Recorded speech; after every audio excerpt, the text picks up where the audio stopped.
tatlong nakaraang bagyo, pero ang malalang bagyo, ang pangalan ay Leonen. Para malagay natin sa context, no? Ito kasi kahapon lang lumabas ang statement ng spokesperson ng Supreme Court at kalalagay lang sa website, no? Mahirap basahin ang decision kasi 97 pages. Can you imagine that in the short period of 2-3 weeks, nakalabas ng 97-page decision? 2 points lang two basic points sa decision ng Supreme Court, no? At least what we gleaned from the official spokesperson's statement. Yung in-explain niyo po, Senator, the 1-year ban, no? Yeah. Yung 1-year ban na yan, pasok naman. Because second mode yan eh. Pero, ang tinanong ng Supreme Court, binasa ba? Even if, okay. Kasi kung, siguro hindi nila tinakil yung calendar at session days, kasi as you explained, pasok yung 3 impeachment complaints sa rules, no? Because several calendar days could be 1 session day. Yes. So third mode, yung second mode, yung 1/3 filing, tinanong pa ng Supreme Court, binigyan nyo ba ng kopya ang mga congressman, binigyan nyo ba ng kopya ng evidence, etc. Binigyan nyo ba ng due process si Vice President Sara Duterte nung transmit, no? Yung impeachment. Isn't that overreach to use? Kini-question nila yung the very presumption of regularity. Yes. More than 125 congressmen, and the Supreme Court is saying, duda kami na binasa nyo, duda kami na kinonsider nyo yung evidence, no? And yet, we throw back exactly your observation. How could the Supreme Court have circulated a very important decision within 1 week's time? And how did, they en bank yan, dapat nagdi-deliberate, no? The ponente will present, i-deliberate nila. Ibig sabihin, wala nang deliberation. Saan ang regularity dyan? Yung argument, Senator, no? Yung argument na denial of due process, hindi natin maintindihan. Kaming mga lawyers, we cannot understand denial of due process, but because precisely, doon dapat sa impeachment court niya ipresenta ang evidence niya, no? Sa harap ng taong bayan. Yung compliance is implied because tinanggap nila, hindi lang yan. 2 beses in-schedule for the hearing of the articles of impeachment, no? 2 beses kinancel, and they said it was moot and academic kasi refer na nila sa Justice Committee. So, in other words, ng statement yung Senado, no? Si Joel Villanueva ay nagsalita kagabi at sinabing tuloy ang impeachment trial sa Senado. Sa August. Yes. Yan po yung kanyang August po, sabi niya. Yan yung kanyang posisyon. So kailangan pagbobotohan yan. I-deliberate yan. Siyempre merong mga gustong kampihan. Siyempre yung pabor kay Sara Duterte, yung mga Duterte senators, ganun na magiging posisyon. Pero doon sa mga nakakaintindi ng importance nito sa kinabukasan ng ating bansa at yung kanyang pagsolid, yung kanilang paniniwala sa konstitusyon, kasi maliwanag naman it can be read by every Filipino. Hindi sila pwedeng diktahan ng isang Korte Suprema na, by the way, 12 dyan sa Korte Suprema ay appointee ni Duterte na ito ay magpapabor doon. Dapat nga nag-inhibit sila out of delicadeza. Pero hayaan na natin yon. Pero ganun yung circumstances nito. So pagka nagdesisyon ang mga senador after SONA na itutuloy natin, we will take note of the position of the Supreme Court, but we have a mandate to fulfill. Kailangan nilang tapusin ito sa verdict. Ngayon, kung gusto nilang kampihan si Sara, i-acquit nila. Pero kailangan makita ito ng tao. Kasi ang talagang operative word, talagang napakahalaga, yung word na trial. Kailangan talagang trial ng isang impeachment court. At doon talaga yung due process, the due process of listening to the Sara Duterte, giving her evidence. Siya mismo nagsabi, magpipresenta daw siya ng evidence, no? Bloodbath of evidence na hindi pa natin nakikita. Highlighted by the fact na tinan mo itong nangyayari sa ating natural disasters, no?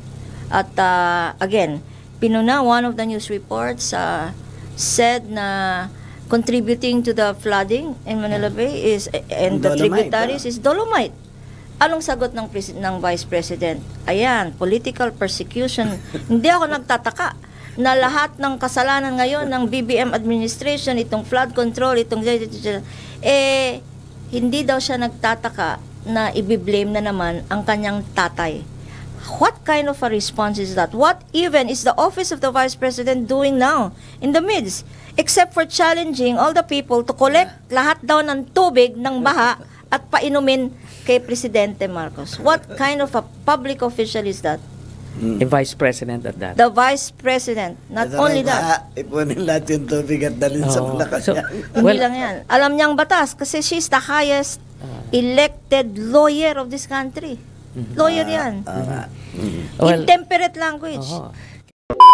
At ito na nga mga kababayan, itong si Atty. Lorna Capunan, no, na talagang pinangalanan niya pa itong si Senior Associate Justice Marvic Leonin, mga kababayan, no, na mas malakas pa daw siya kumpara doon sa 3 bagyo na sunod-sunod na naranasan natin, no, yung pumasok dito sa Philippine Area of Responsibility, mga kababayan.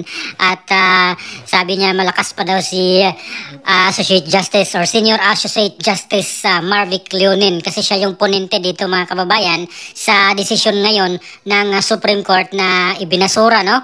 Talagang sinabi nila na labag sa batas itong impeachment complaint laban kay Vice President Sara Duterte. At ito, mga kababayan, si Atty. Lorna Capunan ay kinuhang private prosecutor, no, na kasama doon sa House Prosecution Panel dito sa impeachment trial sana ni VP Sara Duterte dito sa Senado. Pero mukhang hindi na po matutuloy, mga kababayan, dahil nga po dito sa inilabas na declaration na labag sa batas or unconstitutional itong impeachment complaint laban kay VP Sara. Kaya talagang tumalak naman ito, mga kababayan. Maingay ito ngayon si Atty. Lorna Capunan dahil bokya, no? Hindi, mukhang malabo na magkakaroon ng impeachment trial doon sa Senado. Although may mga ibang senador na nag-pronounce na or may statement na kahit ganun yung desisyon ng Supreme Court ay tuloy pa rin daw itong impeachment trial, mga kababayan. Pero marami rin pong nagsabi na dapat igalang, no, respetuhin itong desisyon ng Supreme Court na labag nga sa batas itong impeachment complaint laban kay VP Sara. At yung ibang mga anti-Duterte, syempre, ang iingay nila, nagmamagaling na mas magaling pa sa Supreme Court, mga kababayan. Pating itong dating Senior Associate Justice, yung retired na dating Senior Associate Justice sa Supreme Court na si Antonio Carpio ay maingay rin at parang siya yung tama, mali yung mga incumbent na mga justices dyan sa Supreme Court, mga kababayan, no? Meron po siyang comment at talagang maingay, very vocal po itong si dating Senior Associate Justice Antonio Carpio dito sa impeachment laban kay VP Sara na gustong-gusto niya talagang matuloy itong trial at eventually ma-impeach itong si VP Sara Duterte, mga kababayan. At hindi lang po si Carpio or si Antonio Carpio ang maingay, mga kababayan, pati na rin yung mga kasamaan niya doon sa mga dilawan, no? Itong Tindig Pilipinas, yung Makabayan Black, mga kaliwang grupo. Ayun, sila talagang may ingay din at gusto talaga nilang ma-trial, no? Matuloy itong impeachment trial, mga kababayan. Kasama na yung sila Trillanes, sila Risa Ontiveros. Pero in fairness dito kay dating Senador Franklin Drilon, mga kababayan, talagang sinabi niya na hindi nga matutuloy itong impeachment trial, no? Noon pa man, bago pa itong resulta or itong desisyon ng Supreme Court, sinabi niya na hindi matutuloy itong impeachment trial ni VP Sara dahil sa technicalities nga. Una-una, mali yung proseso na ginawa ng Kongreso, no? Itong impeachment complaint, mga kabayan. So alam na alam po ni Senador Franklin Drilon ito, yung proseso na mali nga. Kaya ngayon, humantong sa ganitong desisyon ng Supreme Court. Kaya sabi niya, hindi na pwedeng matuloy itong impeachment trial dahil mali nga yung proseso. At pag iginiit ng Senado na talagang susuwayin nila itong desisyon ng Supreme Court, ay magkakaroon daw ng constitutional crisis, mga kababayan. At sinang-ayunan naman ito ng iba pang mga senador, mga kababayan, na dapat igalang, no? At respetuhin itong desisyon ngayon ng Supreme Court. Kasi sila nga mismo pag may mga hearing mga kababayan, committee hearing, meron po sila mga sinite na mga provision, no, or decision ng Supreme Court. Kaya kung ganun yung gawin nila, although kaya pa naman daw nila mga kababayan, no, na talagang i-ignore itong desisyon ng Supreme Court kasi magkaiba naman sila ng mandato, kasi yung sa impeachment trial purely naman to, political din na aspect, kaya pwede pa daw, pero kung susundin nila magkakaroon daw ng constitutional crisis at magkakaroon po ng bad precedent mga kababayan in the future, no? Baka mangyari ulit sa mga ganitong bagay na pwede palang ganun. Kaya yun, isa yan sa mga bagay na pinag-iingat din or nag-iingat itong ating Senado mga kababayan. At dito sa pamumuno ni Senator Chis Escudero, kaya siguro ito yung ginagawa niya, no, na hindi agad umaksyon dito sa impeachment trial. Hindi siya nagpatinag doon sa mga sulsol or salita ng House of Representatives at nila Senator Risa Ontiveros, ni Coco Pimentel, na simulan agad itong impeachment trial. Dahil siguro na-anticipate na po niya na ito yung mangyari, no, pag ito yung desisyon ng Supreme Court na talagang labag sa batas yung proseso na ginawa ng House of Representatives. At alam naman natin na si Senate President Chis Escudero ay isang abogado rin. Alam niya yung mga proseso niyan mga kababayan, despite the fact na na-pressure siya dito sa mga criticism, no, or criticism sa kanya ng House. Mismo yung spokesperson ng House, no, si Attorney Bukoy, na talagang inano rin po sila, no, itong Senado at itong Senate Impeachment Court, na binash sila or criticize sila dahil dito sa pag hindi agad nila pag-aksyon, no, dito sa impeachment trial. Kaya itong si Attorney Lorna Capunan ay malabo na po siyang makasalang, no, doon sa impeachment trial mga kababayan ni BP Sara, kasi siya nga po yung isa sa mga kinuhang private prosecutor, kasama po nila Laila de Lima, no, sila Jervel Wistro, sila Acop, at iba pa mga kababayan doon sa House Prosecution Panel. So ano pong opinion dito mga kababayan sa mga sinasabi ni Attorney Lorna Capunan? Ayan, sinabi pa niya na malakas mas malakas pa si Senior Associate Justice Marvic Leonin doon sa mga bagyo na pumasok dito sa Philippine Area of Responsibility. Yung sunod-sunod na Crising, si Dante, si Emong, malakas talaga si Senior Associate Justice Marvic Leonin pa daw mga kababayan.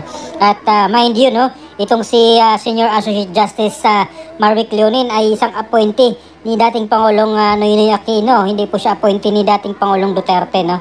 Ayan, so yun po yung dapat inisip din ni Attorney Lorna Capunan na hindi po siya appointee ni Pangulong Duterte. Ayan, si dating Pangulong Noynoy Aquino pa yung nag-appoint sa kanya. At isa pa, yung bagong appointee nga ni PBBM na si Associate Justice Villanueva mga kababayan. Ganun din yung desisyon na nyo, or sumang-ayon siya na labag sa batas yung ginawa nga ng House, yung impeachment, labag sa batas, hindi sumunod sa proseso. At yung iba pa mga kababayan na mga justices natin dyan sa Supreme Court. Kaya nga unanimous yung kanilang yung kanilang desisyon. Hindi lang po isang tao kundi halos lahat sila, kasi merong isa atang nag-abstain, no, na Associate Justice. At unanimous yung kanilang desisyon na dineklara nilang labag sa batas or unconstitutional yung impeachment complaint laban kay BP Sara. So ano pong opinion nyo dito mga kababayan? Please comment down below. Maraming salamat. God bless po sa ating lahat.